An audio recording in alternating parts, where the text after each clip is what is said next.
भरत जी का नाम तो आपने सुना ही होगा। इनके नाम से ही हमारे देश का नाम भारत पड़ा।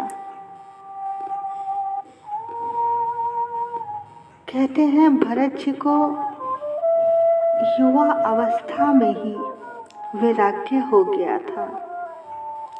देखो, वैराग्य का कोई समय नहीं होता।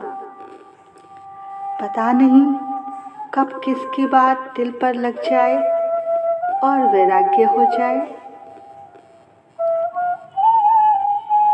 कलकत्ते के एक सेठ थे जिनका नाम लाला बाबू था। हमारे वृंदावन में जिनका बहुत बड़ा मंदिर है। कहते हैं लाला बाबू पहले हर समय भोग विलास में रहते थे। एक दिन ये सुबह सुबह 10 बजे तक सो रहे थे तो इनके घर में कपड़े लेने एक धोबिन आई और सेठानी जी से पूछा, आज सेठ जी दिखाई नहीं दे रहे हैं। तो सेठानी ने कहा कि सेठ जी तो सो रहे हैं। तो धोबिन ने बड़ी हैरानी से कहा, क्या अभी तक सो ही रहे हैं? सेठ जी अभी तक सो ही रहे हैं? बस ये आवाज सेठ जी के कानों में पड़ी। तभी उसी समय लाला बाबू पलंग से उतरे। उन्हें उसी समय वैराग्य हो गया कि पूरा जीवन मैंने खाने पीने सोने में ही बिता दिया, और ये सोचकर पश्चाताप करने लगे कि वास्तव में मैं अभी तक सो ही तो रहा था। तभी उन्होंने अपना सब कुछ छोड़ और वो वृंदावन चले गए। तो कहने का अभिप्राय है, जिस दिन भी किसी की बात दिल पर लग जाए तो सच्चा वैराग्य हो जाता है। इसी तरह से भरत जी को भी युवावस्था में ही वैराग्य हो गया। वो अपना राजपाट छोड़कर नेपाल में गंडकी नदी के पास कुटिया बनाकर रहने लगे, भजन करने लगे।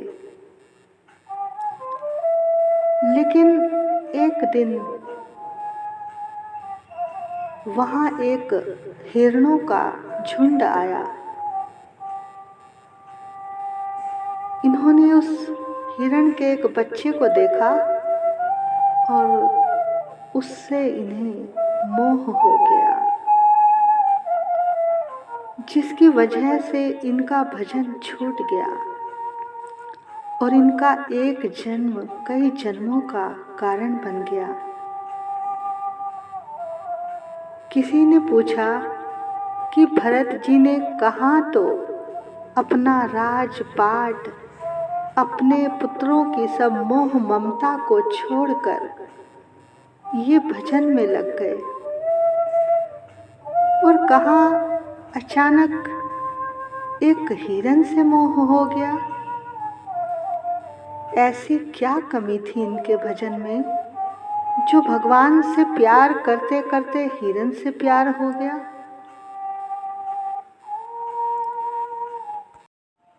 देखो भैया, कमी तो कोई नहीं थी, पर जरा जल्दी कर गए।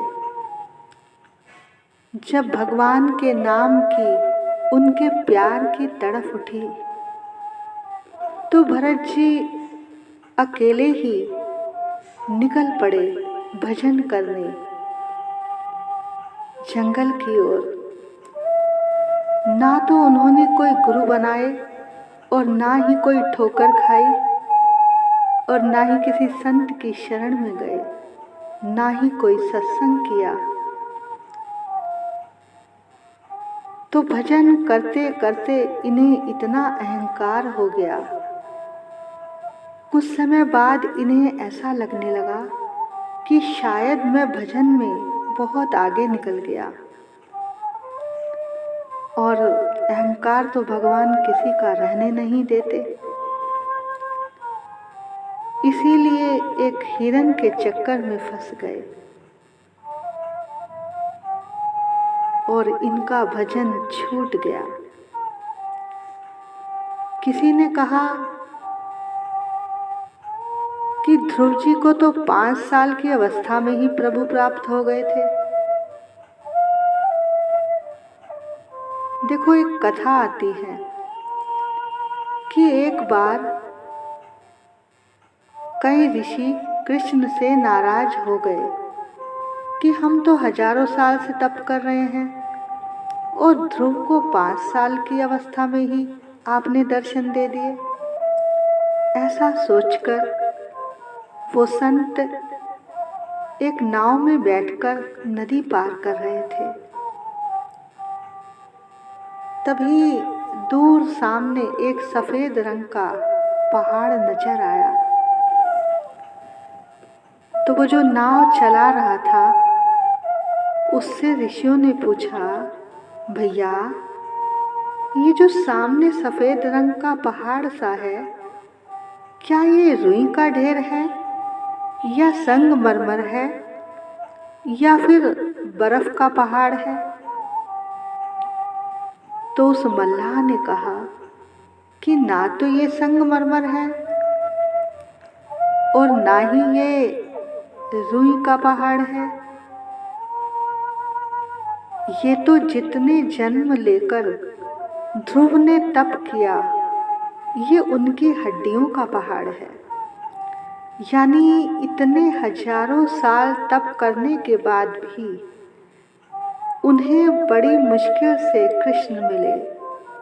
और जानते हो क्यों मिले? क्योंकि इस जन्म में उन्होंने पहले नारद जी को गुरु बनाया। नारद जी के रूप में पहले उन्हें गुरु मिले, एक संत मिले। तो पहले गुरु की कृपा हुई, फिर प्रभु की कृपा हुई। तो भरत जी ने ना तो पहले कोई सत्संग ही किया और ना ही कोई गुरु बनाए, ना ही वो किसी संत की शरण में गए। सीधा ही निकल पड़े भजन करने के लिए और इसलिए भटक गए और एक हिरण के चक्कर में पड़ गए, जिसकी वजह से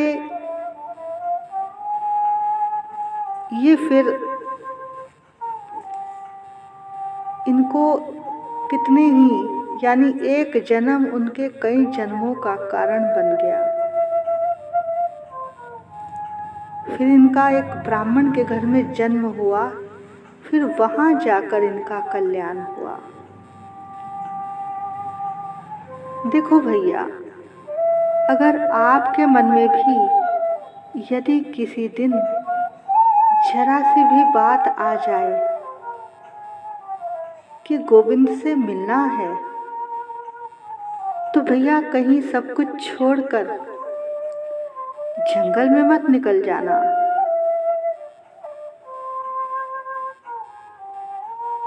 वृंदावन भी मत आना, क्योंकि अभी वो पात्रता नहीं है तुम में। उनकी आंखों से आंखें मिलाने से पहले इस बात का विचार कर लेना कि क्या ठाकुर जी की नजरों में देखने की औकात तुमने पाई है।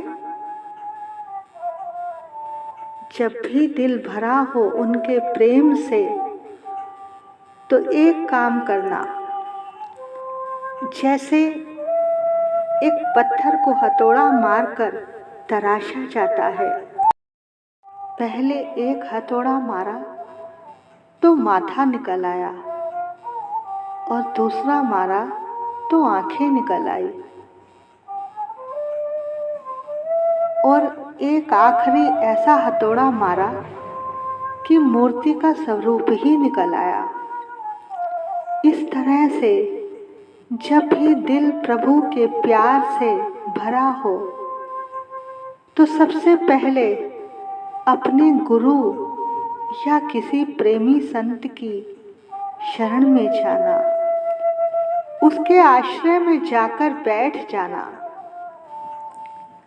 वो अपने शब्दों की ऐसी हथौड़ियां मारेगा, ऐसी हथौड़ियां मारेगा, मगर तुम चिंता मत करना, प्रतीक्षा करना। किसी दिन जब अपने आपके भीतर की सारी अहंकार की परतें फूट जाएंगी, तो फिर उस तरफ से जब तुम वृंदावन आओगे तो गोविंद से नजर मिलते ही आंसुओं की धारा बहने लगेगी, और वो तुम्हारे प्यार की ऐसी धारा होगी, ऐसी धारा होगी कि या तो उस धारा में बहते बहते तुम गोविंद के नजदीक पहुंच जाओगे, या गोविंद तुम्हारे प्यार की धारा में बहता बहता तुम्हारे नजदीक पहुंच जाएगा।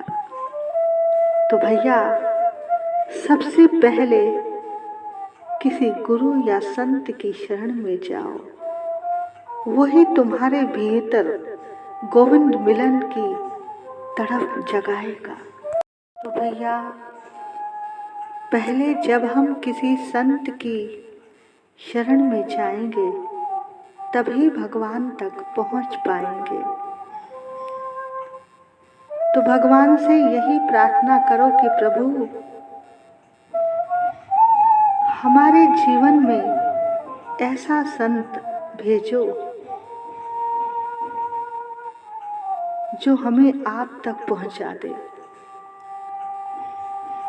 भैया, बस ठान लो, इस जीवन में हमें अपने प्यारे को नेत्रों से देखना है, उनका दर्शन करना है। अगले जन्म की बात मत सोचना।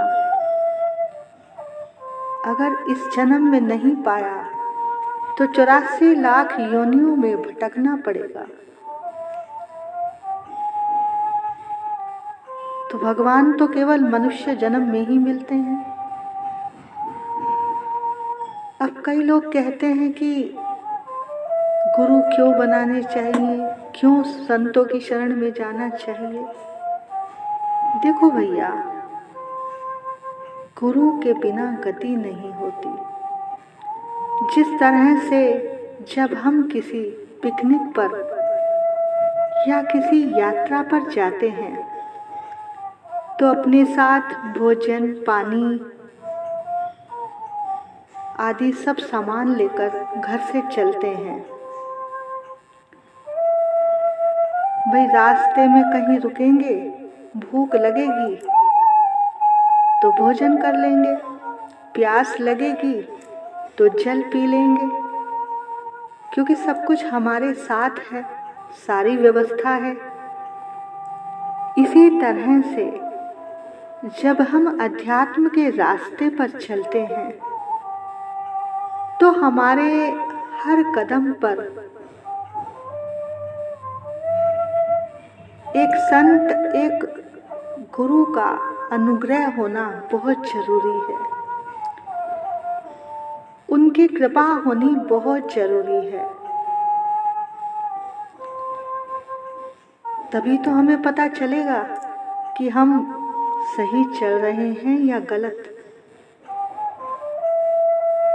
क्योंकि भैया, तुम्हारे द्वारा की गई साधना में इतनी शक्ति नहीं है कि वो आपको ईश्वर का दर्शन करा सके, कि आपको ईश्वर तक पहुंचा सके।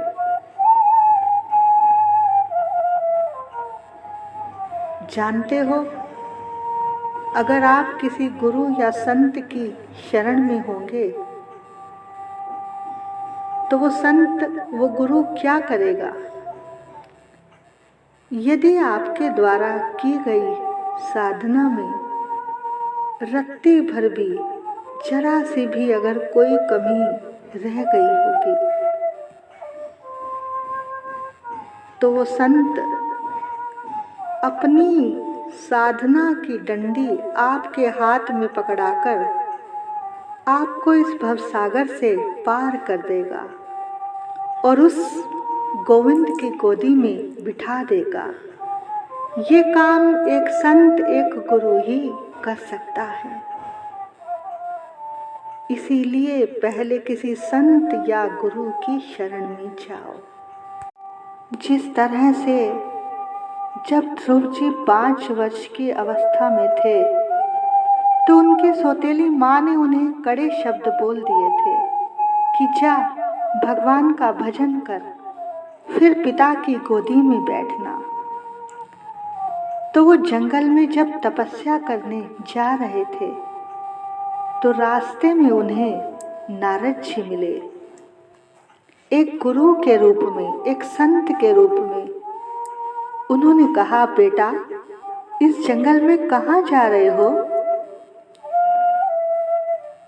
तुम पिता की गोदी में बैठना चाहते हो तो लाओ मैं तुम्हें बिठा देता हूँ। आज गुरु परीक्षा ले रहे हैं ध्रुव जी की। तब ध्रुव जी ने कहा, गुरु जी अब पिता की गोदी में बैठने का सवाल नहीं है। अब तक मैं जिस भी योनि में गया वहाँ एक माँ, एक पिता, एक परिवार मिला। गुरुजी अब पिता की गोदी में नहीं, अगर आप मुझे बिठाना ही चाहते हैं तो मुझे उस परम पिता परमात्मा की गोदी में बिठा दो। ध्रुव जी नारद जी से कहते हैं, कृष्ण का नाम लेकर जो मर जाएंगे वो अमर नाम दुनिया में कर जाएंगे। कृष्ण का नाम लेकर जो मर जाएंगे वो अमर नाम दुनिया में कर जाएंगे। ये न पूछो कि मरकर किधर जाएंगे, वो जिधर भेज देंगे उधर जाएंगे। कृष्ण का नाम लेकर जो मर जाएंगे वो अमर नाम दुनिया में कर जाएंगे। टूट जाए न माला तेरे नाम की, वरना अनमोल मोती बिखर जाएंगे।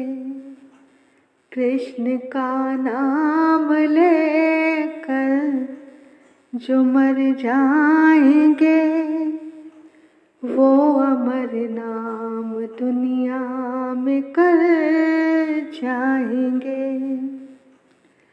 ये दृग बिंदु रो रो के है कह रहे, हम मुसाफिर है कल अपने घर जाएंगे।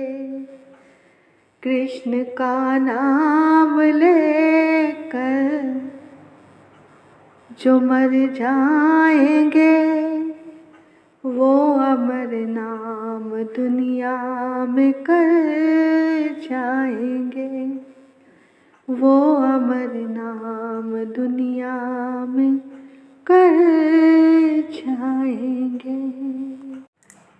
तो जब नारद जी ने ध्रुव जी की सच्ची लगन देखी तो उन्हें एक मंत्र दिया, ओम नमो भगवते वासुदेवाय। तब ध्रुव जी ने अपने गुरु जी की आज्ञा से वृंदावन में मधुवन नाम की जगह पर उस मंत्र का जाप किया। जिससे प्रकट होकर भगवान ने उन्हें दर्शन दिया। तो भैया पहले एक संत की कृपा हुई, गुरु की कृपा हुई, तब भगवान की कृपा हुई। बोलिए भक्तवत्सल भगवान की जय।